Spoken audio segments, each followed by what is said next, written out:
पश्चिम मेदिनीपुर के खड़गपुर में वामपंथी नेता अनिल दास पर हुए हमले ने राजनीतिक गलियारों में हलचल मचा दी है। वीडियो वायरल होने के बाद अब तक कोई गिरफ्तारी नहीं हुई है। अब सीपीआईएम नेता ने हाईकोर्ट का दरवाजा खटखटाया है। सीपीआईएम के वरिष्ठ नेता अनिल दास पर खड़गपुर में सरेआम हमला हुआ। स्थानीय तृणमूल नेत्री बेबी पॉल ने न सिर्फ उन्हें मारा बल्कि उन पर नीला रंग भी फेंका गया। ये पूरी घटना कैमरे में कैद हुई और वीडियो सोशल मीडिया पर वायरल हो गया। अनिल दास ने थाने में शिकायत दर्ज कराई, लेकिन पुलिस की निष्क्रियता से असंतुष्ट होकर उन्होंने कोलकाता हाईकोर्ट का रुख किया।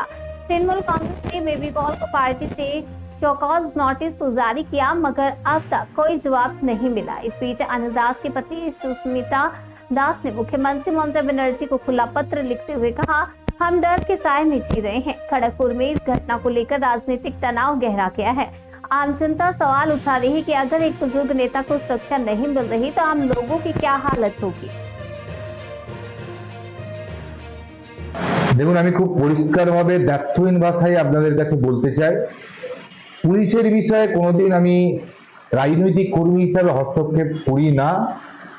আমার স্ট্যান্ড পয়েন্ট প্রথম দিন ব্যক্তিগত স্তরে আমি প্রথমে জানিয়েছিলাম, পরবর্তী সময়ে রাজনৈতিক কর্মী হিসাবে দল আমাকে যা নির্দেশ দিয়েছিল সেই বার্তাও আমি সোশ্যাল মিডিয়ার মাধ্যম দিয়ে জানিয়ে দিয়েছিলাম। আজকের ডেটেও আমার যা স্ট্যান্ড পয়েন্ট প্রথম দিন ছিল আজকেও সেম স্ট্যান্ড পয়েন্ট আছে। দৃষ্টান্তমূলক শাস্তি যা বলেছিলাম আজকেও তাই বলবো। পুলিশ কি কাজ করবে সেটা সম্পূর্ণ পুলিশের বিষয়, এটা নিয়ে আমি কিছু বলতে পারবো না। কারণ যারা বলছেন যে শাসক পুলিশ, আমি দায়িত্ব নিয়ে বলছি পুলিশের সঙ্গে আমার নিজের কোনো সম্পর্ক নেই। কারণ পুলিশ পুলিশের কাজ করবে, আমি রাজনৈতিক কর্মী হিসাবে আমার রাজনৈতিক কাজ করবে। সেখানে পুলিশ কি করবে না করবে এটা একান্তভাবে পুলিশের ব্যাপার। দলের তরফে কি পরবর্তী কিছু বেবিকলের বিরুদ্ধে পদক্ষেপ নেওয়া হতে পারে? রাজ্য থেকে নির্দেশ দিয়েছিল, সেই অনুযায়ী শোকজ করা হয়েছে। এরপরে কি উত্তর পাই আমরা দেখব, তারপরে রাজ্যে পাঠাবো। রাজ্য যা সিদ্ধান্ত নেবে পরবর্তীতে আপনাদেরকে জানিয়ে দেবো। কি অবস্থায় রয়েছে আপনার? দেখুন কেমন রয়েছে, আপনি কেমন আছেন? শরীর দেখুন, এত বড় একটা মারপিটের পরে যা শরীর থাকে, ওষুধপত্র চলছে, ব্যথার ইঞ্জেকশন দিয়েছে, রেস্টেই আছি বাড়িতে। মানুষ আসছে, কথা বলছি।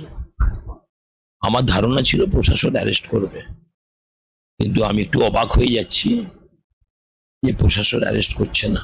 অর্থাৎ প্রশাসনের একটা মদত আছে, নাহলে অ্যারেস্ট হতো। যার জন্য বাধ্য হয়ে আমি হাইকোর্টে গেছি। এখন উল্টো যেদিন আমাকে কমপ্লেন লিখতে বললো, লেখার পরে আমাকে ডাকলেন ওখানে অফিসার। ওই সামনে কাঁচের ঘরের ভেতরে যে আসামিরা থাকে, আসামি আছে, তাদের সামনে একটা জায়গায় ভিড়ের মধ্যে কাছাড়ার মধ্যে আমাকে বসিয়ে একজন অফিসার নাম, বাবার নাম এই সমস্ত লেখা করছে। আমার ওয়াইফকে বসালো। দুর্ভাগ্য হলো সত্যি সেই সময় ঠান্ডা ঘরে বেবি কোলে এবং এই মেয়েগুলো বসে আছে। আমি তখনই একটু আঁচ করেছিলাম যে কি হবে না হবে, তাই বাধ্য হয়ে পরশুদিন আমি গিয়েছিলাম, হাইকোর্টে গিয়েছিলাম। কালকে বোধহয় কেসটা প্লেস হয়েছে। এবারে আমার লয়ার তিনি বলতে পারবেন কি করছেন। এইটা তো আমি বলতে পারবো না। আজকে হাইকোর্টের লয়ার সঙ্গে কথা বললে বুঝতে পারবো আজকে উঠবে না কবে উঠবে।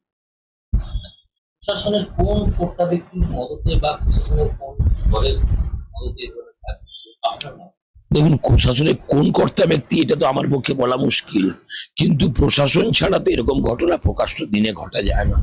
এর আগে তো আমি আজকে আমার রাজনৈতিক জীবন হয়ে গেছে প্রায় 45 বছরের বেশি।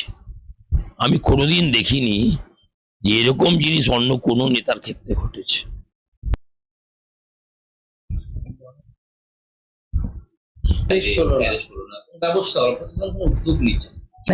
উনি তো তৃণমূল নেত্রী, যার জন্য উদ্যোগ নিচ্ছেন না। হ্যাঁ, আপনি মুখ্যমন্ত্রীর উদ্দেশ্যে খোলা চিঠি দিয়েছেন, একজন মহিলা হিসাবে একজন মহিলা মুখ্যমন্ত্রীকে আবেদন জানিয়েছেন, কি লিখতে চাইছেন? সেখানে আমি লিখেছি আমি আজ 30 বছর ধরে আমি ওনাকে জানি। আজ অবধি উনি বরাবরই দেখে এসেছি মানুষের সেবা করছেন, কোনোদিন কোনো পার্টি রং কিছু দেখেন না। সবার জন্য যিনি আসেন তার ঝাঁপিয়ে পড়েন। আর আজ অবধি কোনোদিন দেখিনি কোনো অশ্লীল আচরণ কারোর সাথে করেছেন। যখন অল্প বয়স ছিল তখনই দেখিনি। আর বয়সে এসে এই হ্যাঁ, আর আজ অব্দি কেউ বলেও নি, এই প্রথম ওনার মুখেই শুনলাম।